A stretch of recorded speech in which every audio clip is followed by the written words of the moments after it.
It is.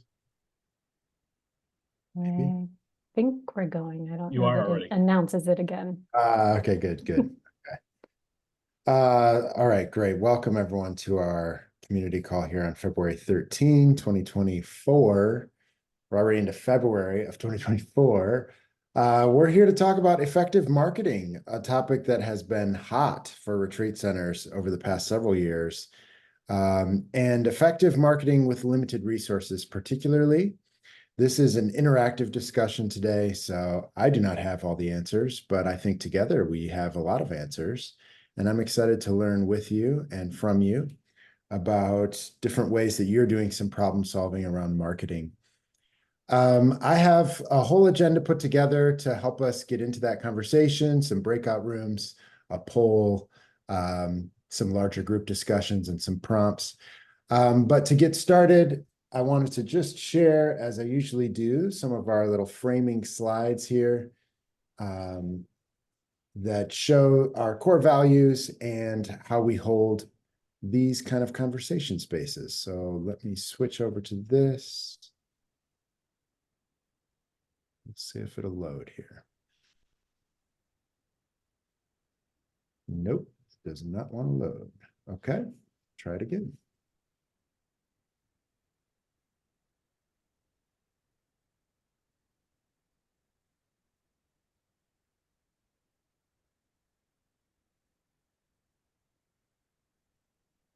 Okay, I think you can see that one.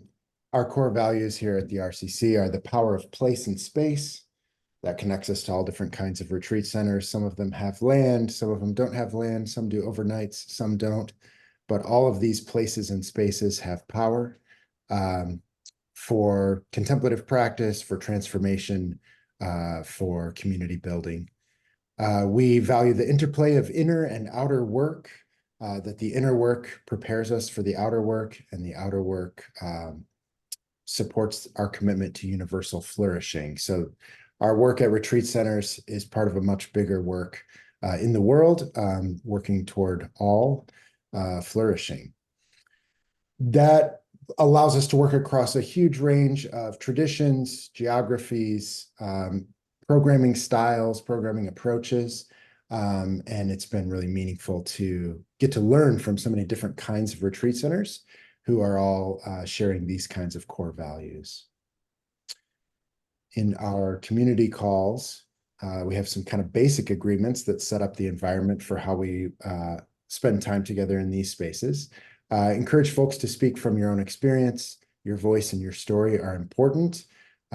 Just because you're not a marketing expert today doesn't mean that you don't have important things to share, so we encourage you to share. We're all knowers and learners in this space. Silence can be centering, so we often will use silence as a way to focus the group, but movement and sound can be too. So there's a range of ways that we bring folks together in these kinds of spaces.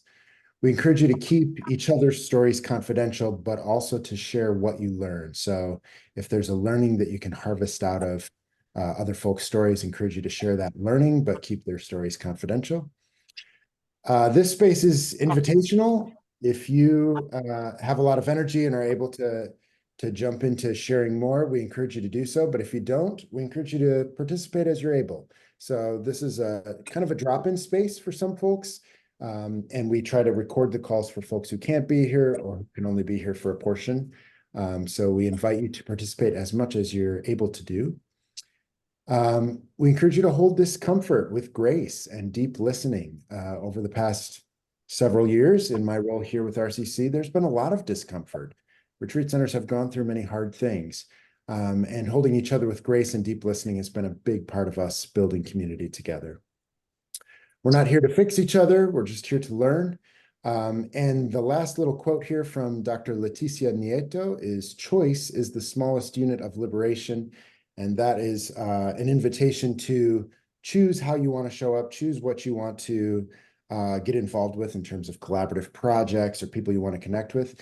We try to give you as many choices as we can as part of a liberatory practice for everyone who's involved. So in the smallest things, letting you decide what breakout room you want to go to. We're trying to create a liberatory space. So I will stop sharing there. And we still have more folks joining us. Welcome to folks who are new, who are just coming in. I am already missing there we go. Browser, there we go. So we're here to talk about marketing. I'd like to do a quick kind of introduction to see who's in the room here. And I have a poll to help us do that. But I thought before we do that, let's maybe just unmute and say a little bit about who we are so we can get a feel for who all the folks are here before we start talking about how good of marketers they might or might not be. I'm not a marketer, but Erin and I put a lot of effort into how we communicate about what RCC does, and I'm sure each of you does as well. So I would invite us to unmute and popcorn style introduce ourselves. I'm going to go first here. I can just say, my name is Ben. I live in Michigan. I'm in Grand Rapids, Michigan. I'm the program director for RCC, and I have very little marketing experience, strictly speaking. Anybody else want to hop in and share just how you're showing up today? I can go. So I'm Jamie Deering. I'm the Director of Programs Ministry for the Franciscan Sisters of Little Falls, which means I'm in Little Falls, Minnesota. I've owned my own small businesses, and so my marketing comes from just figuring it out. You want to pick somebody to pass it to? Maybe that's Sure. Paul's quicker. unmuted, so I'm picking Paul. Paul Mock, I'm the director at Lindenwood Retreat and Conference Center, which is in northern Indiana. And actually I've had a lot of marketing experience. Try to sell Jesus Christ to high school kids for 30 years. You learn how to market real fast. All right. Susan, why don't we go to you? Okay. I'm Susan. I'm with Green Terror Retreat and Sanctuary House up on Beaver Island in Lake Michigan. And my experience with marketing is pretty feeble, although I am pretty good at getting people who know about marketing around me because I've run a few nonprofits in my day. All right. And how about if we go to, let's see, so many great faces. How about Jamie? I will pass it to David McDonald. Hello, I'm David, and I'm the executive director at the Osage Forest of Peace in Sand Springs, Oklahoma, starting my 7th week today. I took some classes in marketing in high school as a college prep program, and then studied communication studies in college. So I know a little bit about marketing from a long time ago. And I haven't had to do a whole lot recently because I just came out of being a college chaplain. So I had students who could do all that kind of stuff really, really well. So that's why I was excited to have this opportunity today. So I'm going to go to Marta. Thanks, David. I'm on Whidbey Island, lands of the Coast Salish people and Lower Skagit, Snohomish, Swinomish. We are in Clinton, in Washington State, Whidbey Island, and I'm the program director in the last 7 months. So I don't have a lot of background on marketing, but I rely on our communications manager to do that. However, now being the program director, I need to up my game. So this is great. Thank you. And I'm going to pass it to Carrie. Hi, I'm Carrie, and I'll call our place a retreat house. It's not a center. We're very small, and I have limited experience in marketing. I recently signed up with a SCORE mentor. It's like a business mentor program, and they ask us what we want to focus on. So actually, that's what I wanted to focus on was marketing. So it was a lot of really good information, and there's a lot. Happy to be here. Thanks. And let's see. I'll pass it to Mary. Usually there's like 5 Marys, but I guess I'm the only one. I'm the marketing coordinator at the Well Spirituality Center in LaGrange Park, Illinois. And I'm like self-taught. I did a documentary film and marketed that for a bunch of years, and then ended up at the Well and have been doing marketing here for about 5 years. And I'll pass it to Eve. Thank you, Mary. My name is Eve. I'm from Elohee Center in North Georgia. And I don't have much experience in marketing, but this call, as always, seems to turn out in perfect timing with the topics. And we're a family founded business, and one of my family members has reached out in the past year who has a marketing firm, and we are working with him on figuring out how to do marketing. So for now, it's just been word of mouth and our websites mainly. So I'm looking forward to learning and exploring more. And I will pass it to Christine. Hi there, I'm Christine, and I'm with Sienna Retreat Center. I'm the Director of Donor and Community Engagement here. I just started a couple of months ago, so this is my first time on one of these community calls, but my boss has told me some great things about it, so you might have seen her around for a while.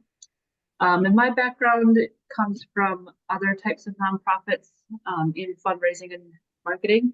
I've had marketing in my title a couple of times, and I feel like I should probably know more than I do because of that. But I'm new to Retreat Center world, so learning how to market to this particular niche is a learning curve. So I'm excited to learn more from everyone here. And is it Laura? Thanks, Christine. Hi, my name is Lara Kilpatrick, and I serve as the Chief Marketing and Communications Officer for Mount Madonna Center in California. And I've been working in the space, marketing and fundraising for about 25 years for nonprofits. But like Christine just shared, I feel like I'm always a beginner in the area of marketing because there's always such great new tools that we can be using. And it's just a matter of having the staff to help do the work, and then also, of course, taking the time myself to learn the new tools. But wonderful to be here with all of you. And let's go to Lydia. Hello, I'm hoping you can hear me. You've all frozen, but I'm at home because we have 15 inches of snow outside this morning. But I'm the director at Kirkridge, and my main experience with marketing is just being on such small teams that don't have folks who can fully commit to marketing, so always trying to figure it out and be creative. So I'm very excited about this call and to share the wealth of knowledge. I will pass to Erin. Hi, everyone. I'm the RCC admin assistant, Erin McAuley. She, they, any pronouns that you want to use for me are all welcome.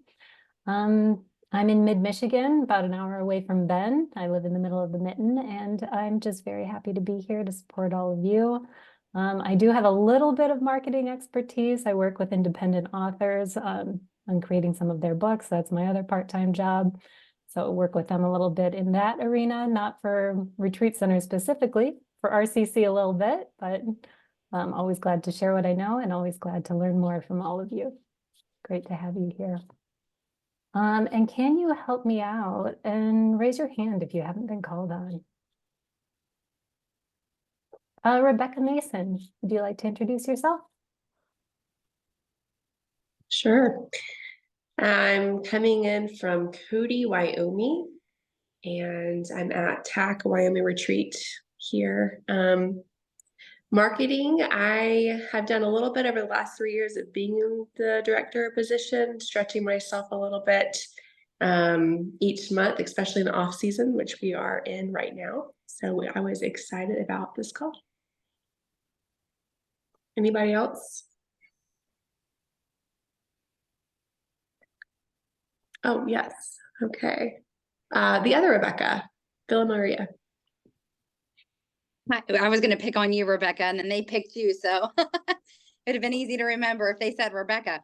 Yes, my name is the other Rebecca. I am the Assistant Executive Director at Villa Maria Education and Spirituality Center, located in Western Pennsylvania, about a half of a mile from Ohio. My experience with marketing, actually, I went to school for public relations, thought that was the way I was going to go. But then I worked in higher education, and though I worked in the student affairs world, we worked in tandem with our marketing office a lot for our materials and our website development and things like that. So that would probably be the experience that I can bring. And since I know my supervisor is on the call, I'm going to popcorn over to Sister Jane Marie Kudlas so she can introduce herself. Okay, hi, I'm Sister Jane Marie Kudlatz, as Rebecca just said. I am also at Villa Maria Education and Spirituality Center. My background prior to doing this work, which I've been doing now for 12 years, was as a high school principal. So in both capacities, I've really been overseeing marketing, but as the principal, I took courses in development and marketing. But I am no way an expert, and obviously technology has far surpassed me. And so that is something that I need to learn or keep up on. So I don't know if there's anybody else. And I can't see Ben, so you're going to have to help me. I can jump in. We can pass it over to Linda C. Well, thank you. Hi. Hi there. I'm Linda Copenhagen, and I'm the co-director of the Rottnaling Retreat Center in Northern California. My background in marketing, I was in finance and accounting in the technology world, but work with a lot of marketing people. And now here at Rottnaling, we're engaging on some marketing initiatives that we haven't done before, and SEO, a lot through technology, because we're finding that a lot of our registrations come online. So that's basically it. Can we pass it over to Evelyn at the Well? Hi, my name is Evelyn Lobo, and I am a staff at the Well Spirituality Center in Chicago, and I have not been involved in marketing before, but I think it's a good area to get introduced and familiar with. Thank you. And I pass it to Sarah Lynn. Hi, I'm Sarah Lynn. I'm at Guest House Retreat and Conference Center in Chester, Connecticut. And in a former life, former career, I was a sales and marketing director. And so I'm familiar with a lot of the basics, but I feel pretty rusty. So I'm interested in, what's new and what people are doing. Yeah, so hope this will be a fun conversation. Karen at Clear Sky. Hi there, everybody. I'm Karen from Clear Sky Center in British Columbia in Canada. Currently, I'm the chair and the co-executive director of the center. I used to be the marketing person, and I'm no longer. It's always changing. I'm always amazed at having to try and keep up with Facebook's changes or Instagram changes or who's bought who out and how that suddenly affects. And it's not something that you get to hear. You just suddenly, it becomes apparent in number of likes or lack of engagement suddenly when it was going so well. So that it feels like social media and all of that marketing piece seems to reflect the turbulence of the world. You're constantly I feel like I'm always trying to catch up. So yeah, I'm glad to be here.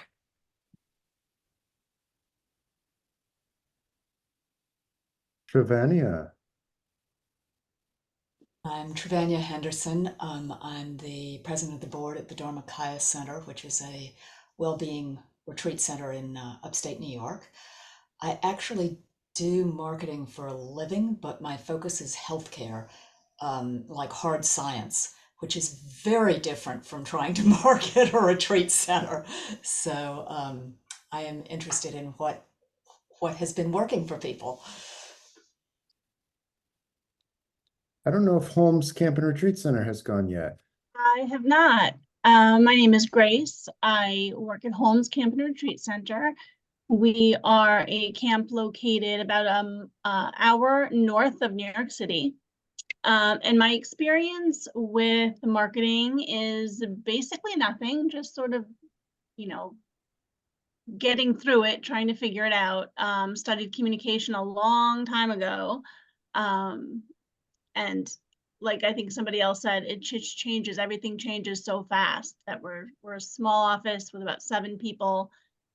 We all do a little bit of everything. So we're just trying to get a handle on how to get the word out about us, because a lot of our neighbors don't even know we're here. Brian Lemoy.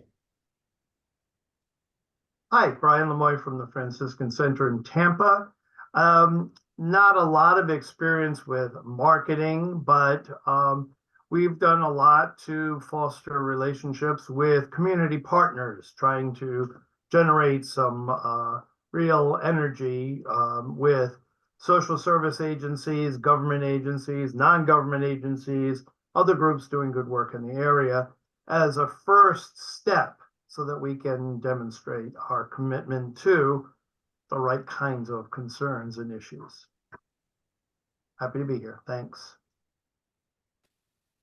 I think we still have a few people who haven't introduced. If you'd like to introduce yourself, feel free to come off mute and share your name and where you're from. And maybe if you have any specific marketing experience, we'd love to hear from you.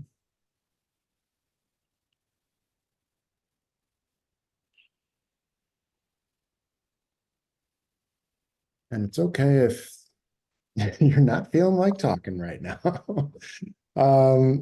Great. I'm glad that we've gotten some of our faces and experiences into the room together. I feel like that's what this community is about. It's about relationships. You can't collaborate if you don't know who the people are. But I also have a poll that I've put together that I think could help us sort ourselves a little bit in terms of how we would classify our current marketing experience. And we thought that if we could use this poll, it would give us a chance to divide into breakout rooms accordingly a little later on in the call. So if you feel like you fall into one of those fairly clearly, that's great. It'll give us a sense too of across the whole group where we are. We have a good sized group on the call today, 27 folks.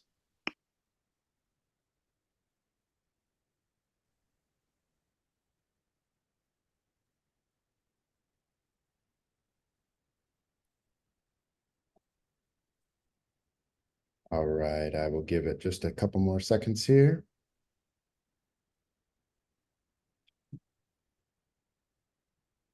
And as you can see there, pretty even spread, but a lot of folks kind of in the middle. Erin, can you grab a screenshot of that? Compadre, thank you. I will stop sharing there. Cool. Move that out.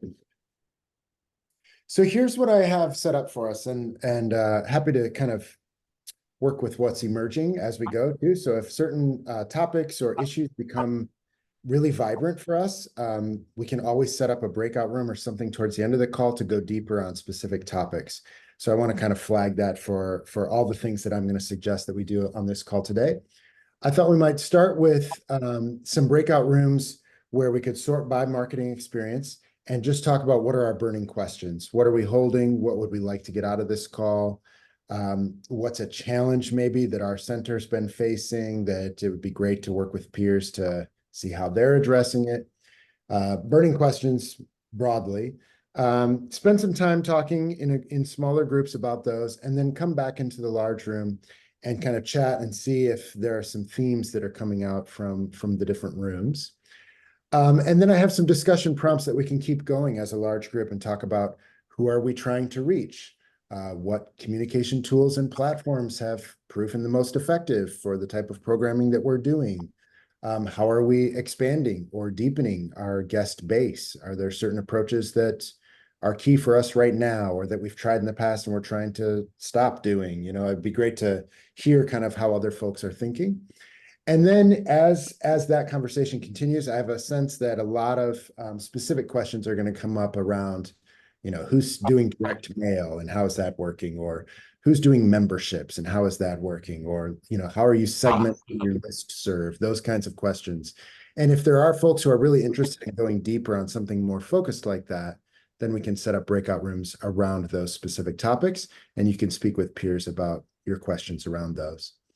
How is that sounding to folks? Are there other things that you want to make sure that we address as well? I'd love to hear from you. This is a community space. Well, I don't know if this is a question that other people have, but one of my questions is just what is the value of social media, Facebook and Instagram specifically? Like, do other people see that as bringing people in to participate at your programs? And, if so, how do you think it's working, or how do you make that work? Yep, great. I'd be curious to go even a little more with that. How does social media create that first impression that can lead to deeper engagement? How folks structured some sort of a funnel where they have small, easy to bite off programs for folks who are not that familiar with the center, and how does that go deeper over time? Yeah, I think social media will be a big piece of what we'll discuss today. I hope to get to that. Sister Jane Marie, did you have something else there? Okay, you're just nodding. I was just nodding, but I do have a question, but Okay. it's more of a technical one, and that is, recommendations that people might have for, like, we struggle because we do not have a good database program, and everything we've looked at costs a fortune. And so does anybody have any recommendations of good programs that would serve a retreat center and help us segment our base? I'll just leave it at that. Great, thank you. Okay, so maybe we'll start with some breakout rooms, and we can chat with peers about what our burning question is, what we're holding, and kind of hear what other people are bringing into the room, and come back with some new ideas about what we want to talk about today. I'm going to create 3 breakout rooms here, and I'm going to name them experienced, some experience, and inexperienced.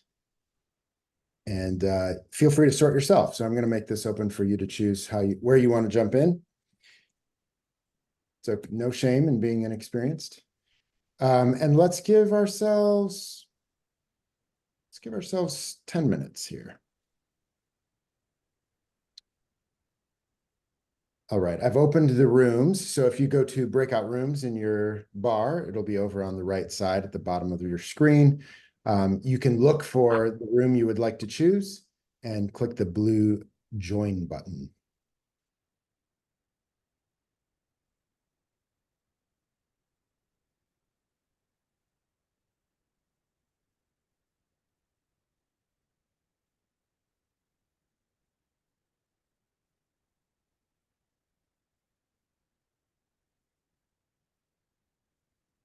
Sister, were you able to get in the breakout? Well, I am, but it's not joining. You'll hit yes. Where? This one right here, this blue button, yes. Oh, this one? Yeah, it's just, Oops, can you point me toward the blue button? So that's one of the challenges. Yep.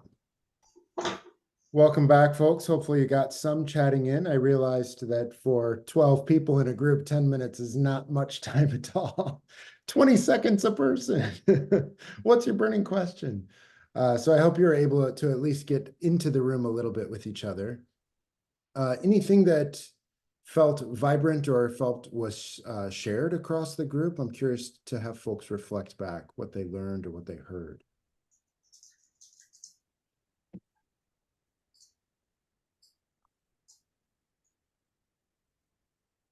Any burning questions that you're holding that you want to make sure we talk about today?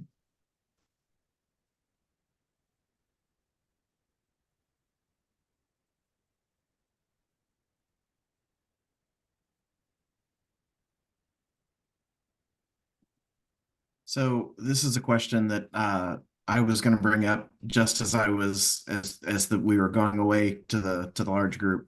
I'm curious as to how folks really honed their message of who they are and what they do, and maybe even more importantly, what you don't do, and how you communicate that. Because I've had a lot of calls in the last few weeks from folks like who are seeking rehab facilities or are, wanting to detox or things like that. And we just don't have the facilities or the mission ability to do that, the bandwidth to do those kinds of things. So just curious as to how folks really communicate very clearly who you are and maybe even more importantly, who you're not.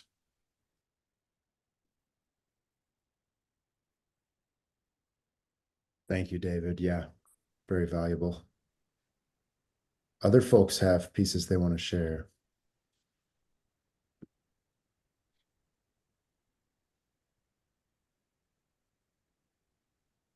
Once you have your message figured out, I guess my question is, and we're fortunate, our board just came up with a very clear mission statement and set of core values. So I do feel like I have some direction to follow now. It's growing lists. It's how we can have the best message in the world, but if it's not getting to anybody, it's not going to do us a whole lot of good. And I was saying in our breakout session, as a retreat center, I deal with one contact person. The attendees that come for their retreat don't necessarily want to give up their information. So if anybody has any ideas of how to grow your mailing or your email list, that would be great as well.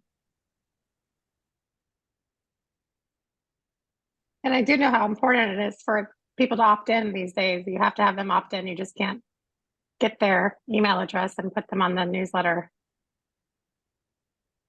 So, oh, am I unmuting? No. So one of the things that we've just, should we talk about these ideas or just? Yeah.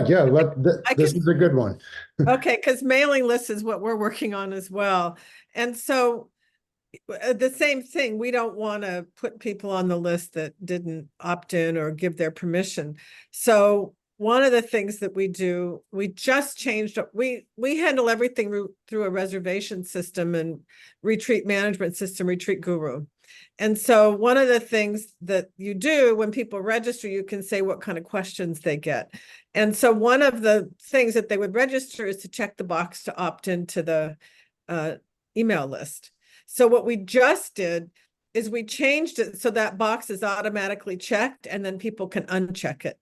And I think that's given us some more results.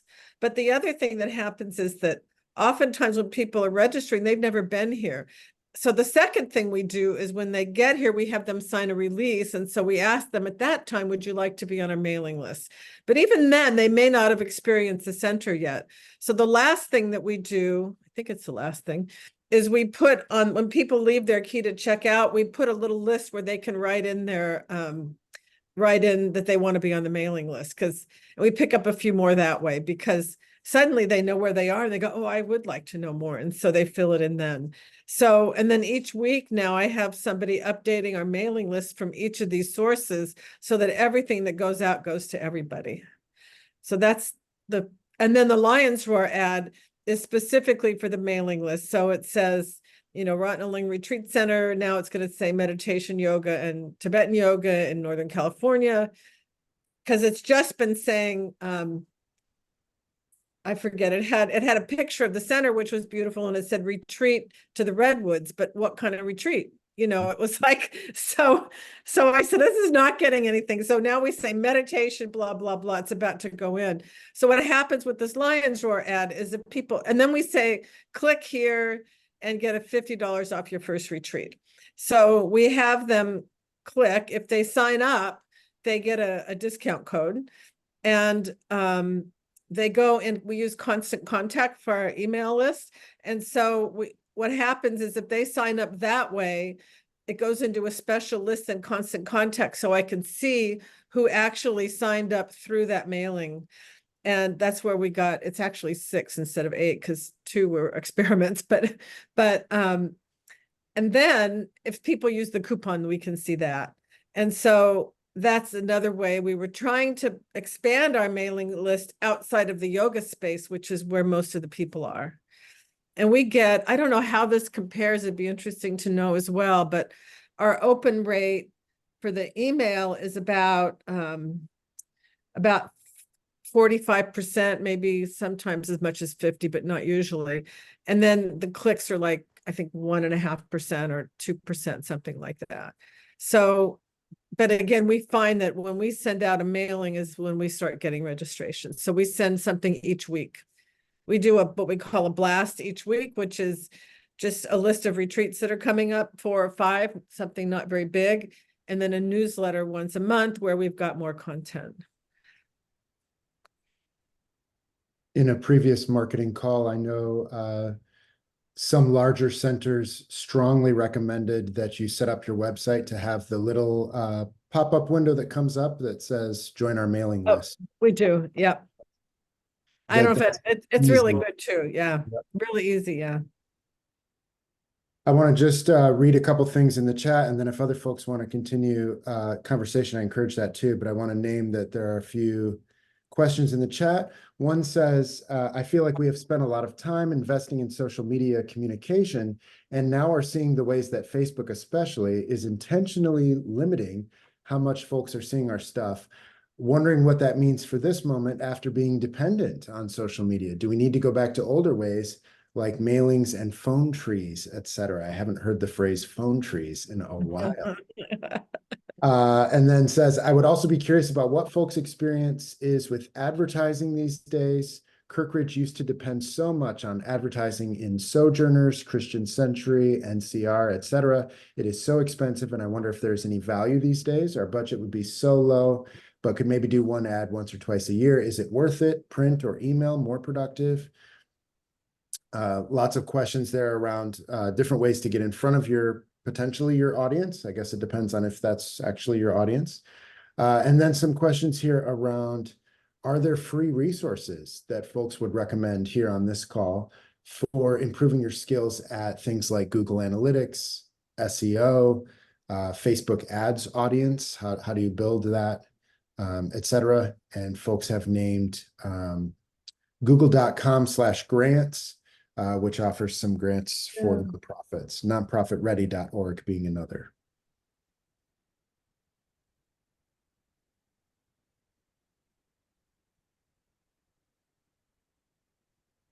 Anyone want to talk about print marketing? Are people putting ads in magazines?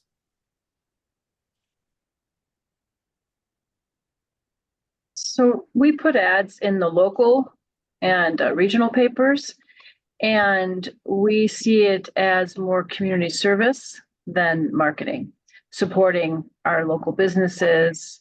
And yeah, we see it more as relationship building. Yep. Keeping your name in the mix with the local folks. Yeah, okay. Mount Madonna is doing the same with local publications, just to make sure that we're visible with our local audiences. We did used to have an ad with Yoga Journal for years and years, and haven't I think probably for a decade or more. And now I'm just not even necessarily interested in that now that it's owned by Outdoor Magazine. So I am curious about more national or international print opportunities. We advertise in NCR twice a year. That's the most expensive. We do local papers, which obviously are for free, but we also maintain a presence with Retreat Finder. We've advertised it with being a Catholic retreat center in the Catholic diocese, but we put a story in next to our ad, and they allow us to do that. And so therefore you share about who you are and what you are, instead of them just seeing an ad and going, I don't know what that means. And so that's been very, very successful, is to share the story, and then the ad is right there on the same page to direct you right to it. You know, we were talking about social media and the thing is I think we all have a lot of good social media and a good advertisement up. But one thing I've been hearing a lot of is in talking to groups that have come or individuals that come, it's like, so why did you choose us? because you answered the call or you connected with us. That's the thing they were saying is, I've tried 3 or 4 other retreat centers and none of them returned my phone call. None of them returned my emails. It's like, that is very key. If you want to market, you can do all the marketing, but if you don't have follow through, your marketing is wasting a lot of money. You got to make sure you're communicating with the people that are trying to communicate with you, and that, or you're losing a lot. So, In fact, you're losing opportunity and gaining a bad image. In a way, really. That's what I worry about. Yeah. Do other folks want to pick up the social media thread? Because I think there's a piece there too about relational, how are you responding? How are you maintaining an active profile that folks feel is trustworthy and they can engage with in a regular basis? How are folks doing that? Is that going well for you? I throw some, we're not doing that well yet, but I was on another marketing call webinar that said that social media is the way to reach millennials, just as a little data point. Absolutely. What I've learned with our social media is that you really, if you're going to go for it, you have to have someone on it to respond, because not responding is kind of like getting a bad reputation, like not answering the phone, kind of thing. So for us, we finally found somebody who will do that. So that's good. But I think that, to me, that's what I've seen. Somebody mentioned Facebook ads. That's been great for us, especially choosing the right area to send it to, because you can choose your audience on that. So if we realize, like, locally, hey, let's not do locally, we'll let them just hear about it from word of mouth. Let's go to some big cities, maybe 2 hours away, 4 hours away, maybe even choose some random ones that they can fly into. We're in Wyoming, so sometimes that's more of a yeah, it just depends on where you are, but those ads have been great. Someone else mentioned that too. How did you know? How do you measure the response that it was great? Like, what does that mean for you?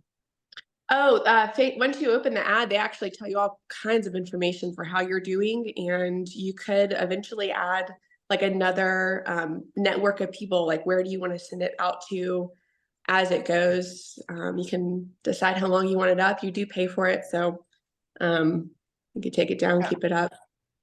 Are you tracking? Are you tracking whether you get registrations from it? Yes. Yeah. Okay. We do. Mm-hmm. Okay. And then people have never heard of us. Yeah. Okay.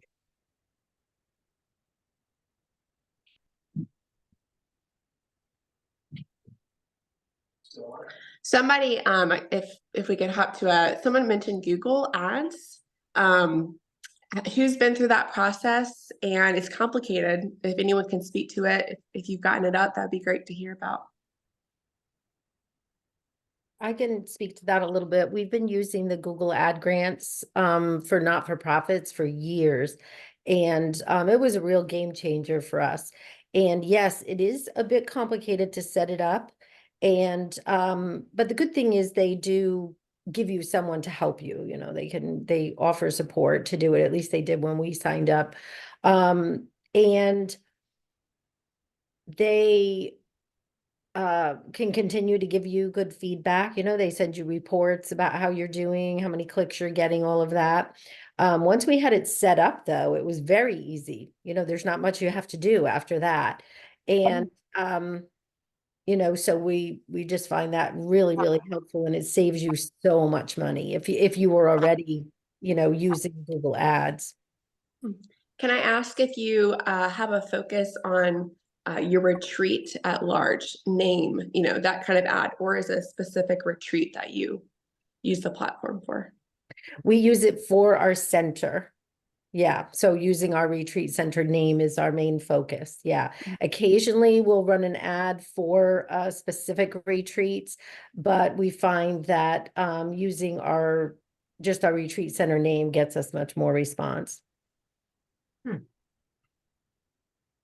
And Rebecca, I was replying to you in the comments as well. I just went through the process here of setting up the Google Ads grants in December. I think we got approval in January.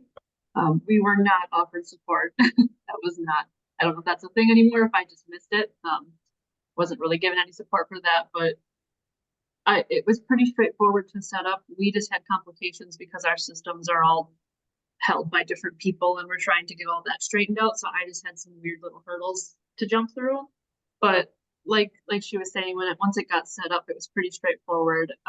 They give you a pretty healthy budget. So I was running 2 ads to test it out, and we definitely saw a better response with the one that was just our general retreat center, using the keywords that were more generic towards us. And it shows you like who searched those key terms to get there. And a lot of the ones were very specific, like we're in Southeast Wisconsin, so Wisconsin Retreat Center, Wisconsin Catholic Center, like those types of things were funneling to us, and then people started clicking from there. The one that I ran that was more about a program didn't get nearly as much until I picked a program that had a big name attached to it. So then it got some more. But for our general day-to-day programs, it doesn't seem to be as good for that.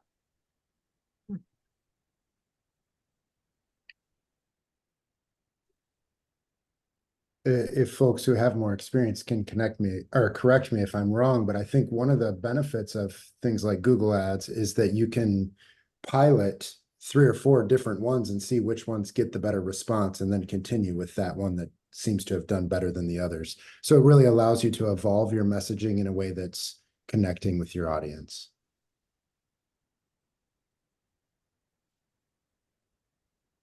Lots going on in the chat. I can barely keep up. So if you haven't checked the chat, I encourage you to. And I'm grateful that folks are sharing what they know. We have about a half hour left here. And I'm wondering if we want to go deeper on some of these in breakout rooms, or if we want to circle back to some stuff that we haven't covered yet. I think some of the things in the chat could benefit, there could be a discussion on Retreat Guru. There could be one on Google Ads. Maybe some stuff on support for folks who are looking to gain skills in, for free. What platforms are out there that could give you some new skills? One thing that I wanted to circle back to was the idea of a funnel that slowly increases your participants' engagement, and was curious what folks are doing to go deeper with I want to say clients, but with the guests, the retreat guests you already have, who already know your center. How are you encouraging them to book more often, book longer retreats, bring their families, whatever it is to let them go deeper with the relationship they're building with your center? Do you have programs in place, strategy in place for that? This is coming from my background as a hairstylist, where if you give somebody a brow wax, you want to get them to come back for a haircut, and then you want to get them to come back for a color.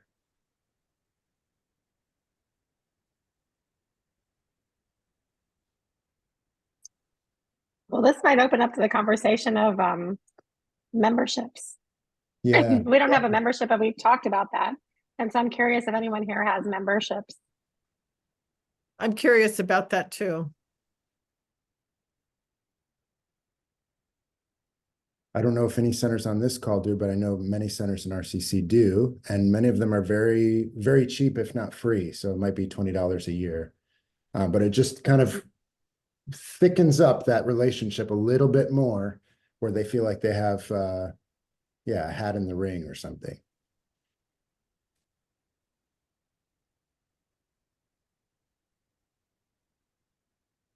No membership. Can you say more, what's the perk? What is membership? I was surprised to find that there were so few perks for a lot of the membership programs. I think it's really like you're a part of our organization's extended family. Like we're going to keep you informed of new programs as they come up. We're going to invite you to our big events on site.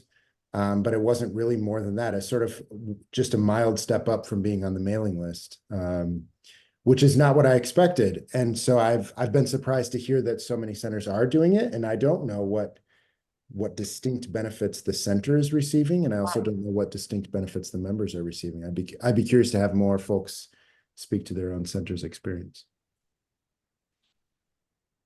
So well, for me, go ahead. Yeah, just in Canada as a society, membership is a part of the requirement. So, because those are the folks that vote when you have your annual general meeting and have a say in the center's, governance, if you will. So it is a part of that, but it does actually serve engagement for sure, because they do feel like they're a part and have a voice in what's happening. How many members would you say a center like yours or a similar size center would typically have? Yeah, like ours varies depending on if it's a year that we're doing a push, if you will.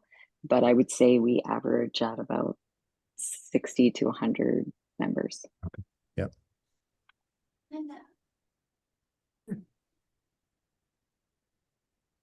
I guess my first experience with membership was when I went to Esalen out there in California, and you couldn't sign up to come there unless you were on a retreat. But the week before, if they had room, then the members could come to stay there. So that kind of works with our model, because the way we rent our spaces, the facilitators are guaranteed a certain space, but oftentimes they don't sell it all. So I thought about having members, because people always sometimes a lot of people want to come here and not be a part of a retreat. They just want to come and get away and be fed and hike trails and get massages and things like that. So I think about Eslen's framework on that for us. It gets them a little more access to amenities. Mm-hmm. And you know them because you have a relationship with them. So you're not just letting anybody onto the campus whenever. Yeah. Right. Yes, that's another thing too. So if I'm understanding correctly, if you want to come on personal retreat, then you have to be a member? In their framework, that's how it is. And does that membership then give you a discount on something, or it's just an additional charge? I don't know how they work, but we don't do it at our place yet. So I can't speak to that. We don't do it yet. I kind of doubt there's a discount. But it'd be interesting to look into. This isn't about membership, but there's two things we're going to be implementing this year to try and bring people back to the forest, because we've noticed there's a lot of people who came before COVID. We haven't had a director for 2.5 years, so there's been a lot of people who haven't been coming. So one is we're launching next month a contemplative treasure hunt. And so each month we're going to put a box somewhere in the forest, and then we're going to leave clues in our social media and invite people to come out to the forest, find the box, and write their name in a notebook that's inside the box. And for each time that you find the box and sign your name, you'll get entered into a drawing at the end of that year for a free weekend at the forest. And then we're going to have maybe a couple other prizes that are smaller as well, just a way to kind of bring people back out, because people have been trickling in, but we think that there's probably ways to bring others in. The other one that we're currently working on is working with local faith communities to set up a structure almost like a membership, but it would be specifically for their clergy person or their leadership, so that we would say, like, for a certain amount per year, your clergy or leader of your community could come out to the forest a certain number of times, either for a day or for a weekend, or maybe a combination thereof. But just a way to kind of, because we feel like if we get the faith leaders and the spiritual leaders in the community here and interested in what we're doing, that they're more likely to talk to their folks about it. So just kind of trying to build up some of that word of mouth, and then also combining the social media with the physical coming out and looking around and hiking around kind of aspect.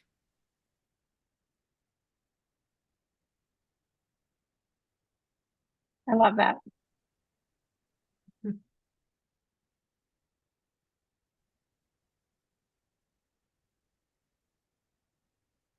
Great ideas. Did we want to talk about CRMs or database management? That was something that Sister Jane Marie lifted up earlier. Other folks have affordable solutions, or maybe not affordable, but worth every penny solutions that they want to lift up in this moment.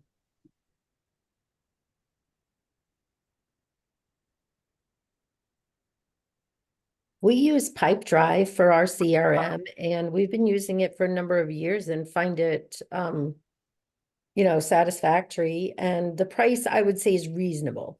It's not cheap, but it's not overly expensive either. Will you say the name again? It's called Pipedrive. And we use it in two different ways. Actually, our salesperson uses it to track all of her inquiries.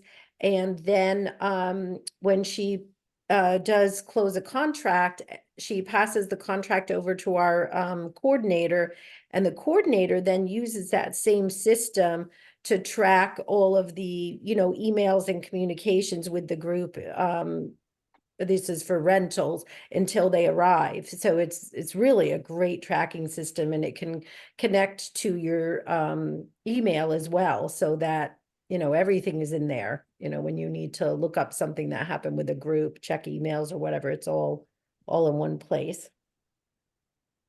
And so you use that to manage your sales inquiries, but also your relationship with guests. Yes. The engagement of your guests. Mm-hmm. And how does it then link? Does it have a link to your event management system? You mean like to registrations? Right. No, not to individual registrations. No. So you can't track from engagement pre-registration and then knowing what that right. ROI You can't use it that way. Right. Okay. Yeah, it's really more of a I would call it like a sales and coordination tracking process. It's more of a tool for that.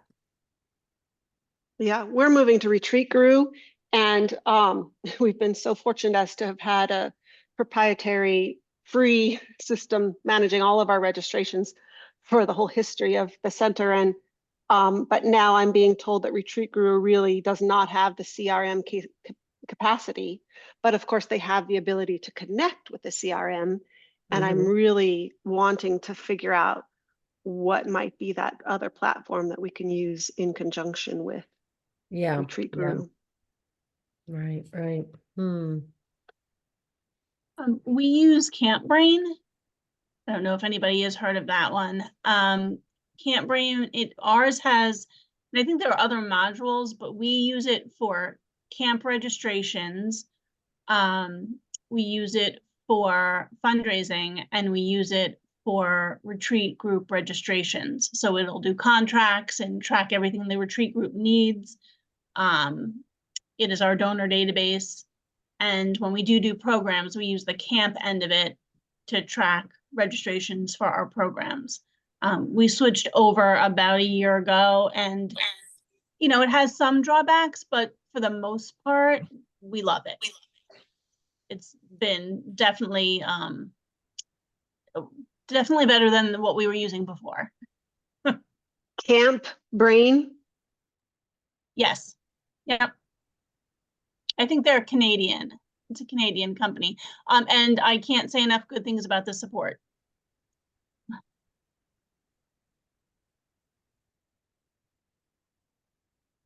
So I just put a link in the chat to a community call we had, I don't know, this is probably a year and a half ago, maybe more, where we also talked about many different tech platforms. And so you can read some reviews from folks who were on that call.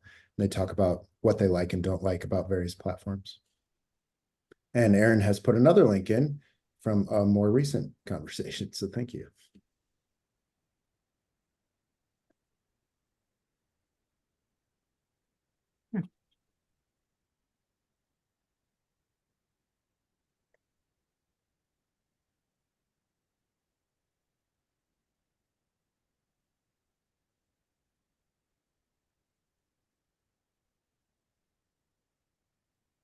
Do we want to circle back to Instagram or other TikTok, very social socials?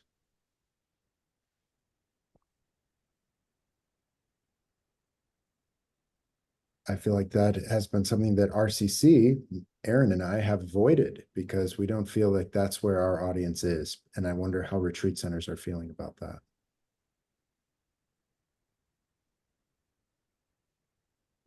I would have to say we feel like once someone is our client, they love to join our Facebook page, follow us on Instagram. Finding new clients through those platforms in the past, we did have some luck now and again with Facebook, using them for ads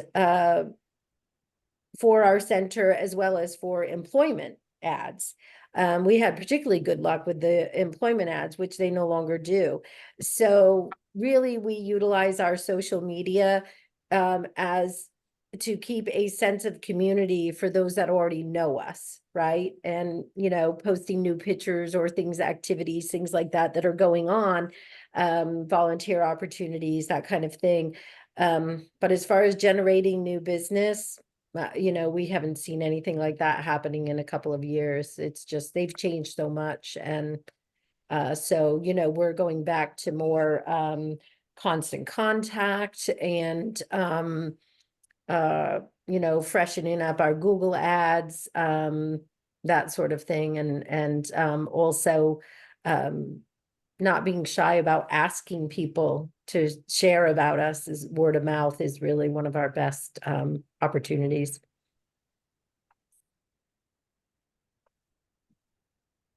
I was just thinking about word of mouth. So interesting. So Instagram, I was trying to pinpoint what's really been helpful about Instagram, and it's a younger audience for the most part, completely different audience than Facebook. And we've focused more on movement classes, and we've focused on it locally. That's been really helpful, not like all retreats. Retreats weren't working, but the advertisement of movement classes has been helpful. And then word of mouth through volunteers that come through Instagram has been really helpful. So if we have a volunteer that comes through that does Instagram, which a lot of our volunteers are a little bit younger, we ask them, hey, take time while you're here to just show us off all over to your network. And it's been really awesome. People want to know about it. It's worked. So it hasn't really been guests. I don't really feel comfortable doing that, maybe as they leave, but really our guests don't do Instagram, but our volunteers do. I love that you mentioned that, because there's a local retreat center up in North Carolina, Art of Living Center, and I've been noticing, I follow them on social media, and I've noticed that they're doing kind of like the influencer type of videos on Facebook. It looks like they have people that have come there and they say, this is my time here and look how cool it was. And so I'm imagining that they host those people and say, in exchange for you coming here, you put your video on how it is. And it looks great. I mean, it seems like they've had several of them. And so I think it's kind of a cool idea.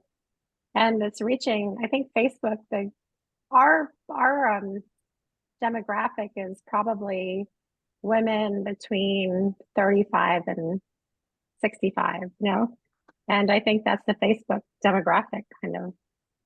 Instagram is more young folks, but maybe these influencer type of people bring younger people in. So I don't know.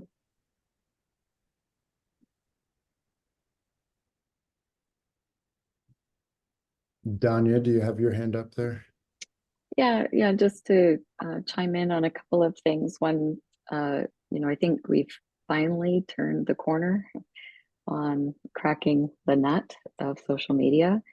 So a big part of it, it started with, we did a website update this year, which helped us to just gear it to be more sales oriented, so that we think about each of our types of groups or individuals that are coming to the site, of how we were going to navigate them through.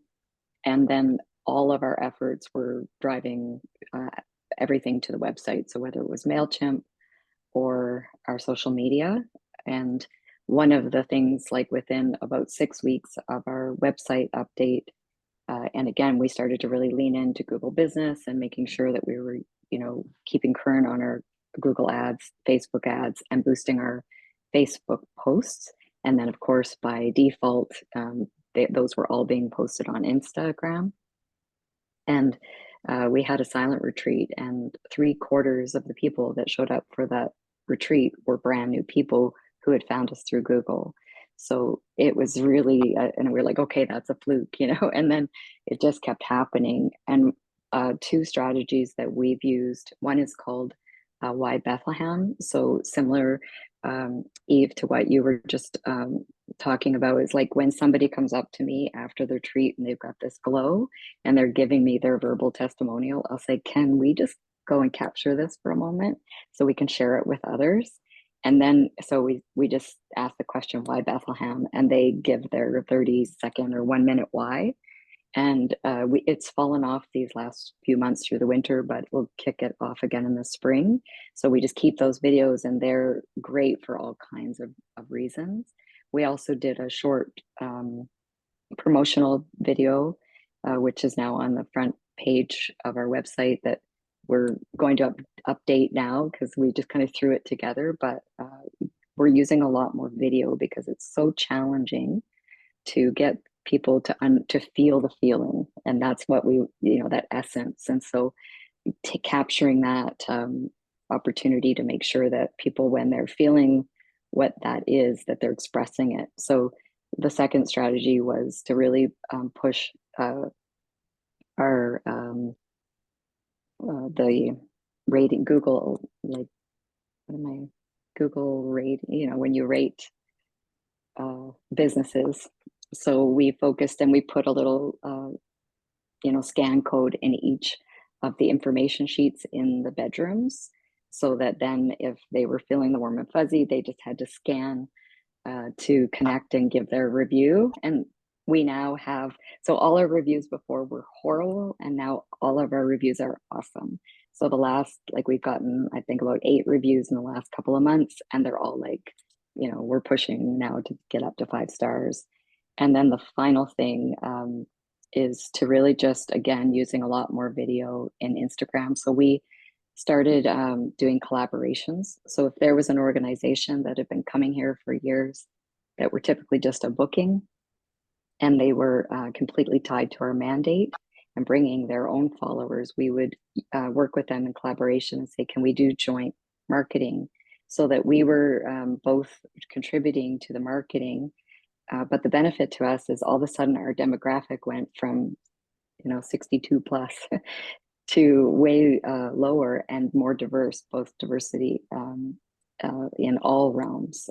Both, we're seeing more men, we're seeing younger, we're seeing different ethnicities and faith-based. It's really been quite something to, and it works for them because we're helping them to fill their seats and get the word out there. It's great for us because we're reaching their demographic directly. Because one of the downfalls before we had Retreat Guru was we only had connection with the group leader, and now we have connection with participants directly. And so we also did a 6-week free online series called the Spiritual Alphabet. And that series we did as a promotion. So we sent it out in our newsletter and said, and also through all our socials, to say, hey, if you sign up, you get this free 6-week course. And that really helped to drive subscriptions. So keep the faith, keep at it. But really, Google Business is a big part of what is the centerfold of getting more people going to your website and driving that business. Danya, can you say who you joint marketed with? I missed that part. Yeah, so for example, like we have a relationship with say the Insights Meditation organization in our province, and they've been coming here for 20 years, but nobody locally knows that they come. So what they were seeing was just our Christian-based events, because those were the Bethlehem programs. And so by that, so now we show that we have, you know, Hindu and Buddhist retreats and yoga retreats and, you know, Sikh. And we're doing a lot more interface. So we did the Art of Chanting, which had 5 different workshops throughout the weekend from different faith communities. So we're just really trying to show inclusion and then also work on our strategies, because we also support leadership development as a part of our charitable mandate, and educational spaces for people with varying abilities. So making sure that we're highlighting those through our marketing efforts and not just the programming we're creating, to show really what the breadth is. And that's helping locally more organizations to kind of, you know, everyone knows what our history is, and we're very, it's a big part of who we are, but also that, you know, all are welcome.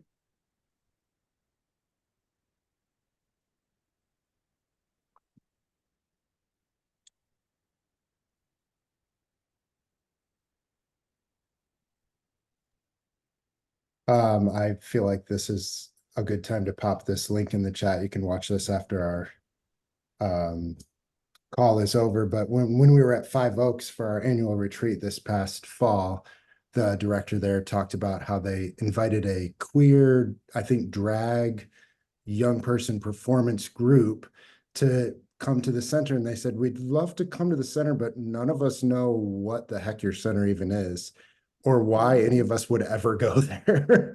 So they had a couple people from the center come, from the group come out and make a video about what is Five Oaks? Why would we ever come here? And they talk about the amenities, and it's just a quick little Facebook video.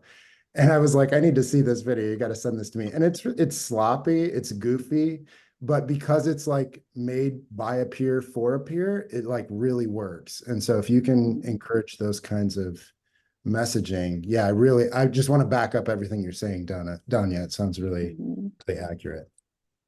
Yeah, and sometimes it's just about asking someone to give you another try, you know, because if someone came at a point in time when maybe they didn't feel the spaces were brave enough or safe enough, then just to keep trying.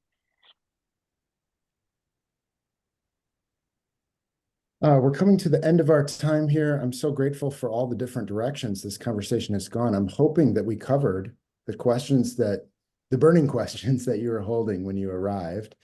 Erin has been taking some great notes, and we have a video recording, so we'll be sharing those back out afterwards.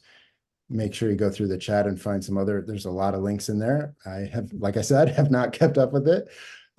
Grab some of those if you'd like before we get off the call today. Our next call is the 27th, 2 weeks from today, where we'll be having a celebration of me and of RCC. And I would encourage you to come. I have no idea who's facilitating it or what we'll be doing, but I'll be there. So I look forward to seeing you on one of our next community calls, whether that one or another. And thank you for being with us today. We're going to miss you, Ben. Oh, But we thank you. understand. I miss you too. I miss you too. But I wish you all the best. Thank you. Right, bye all.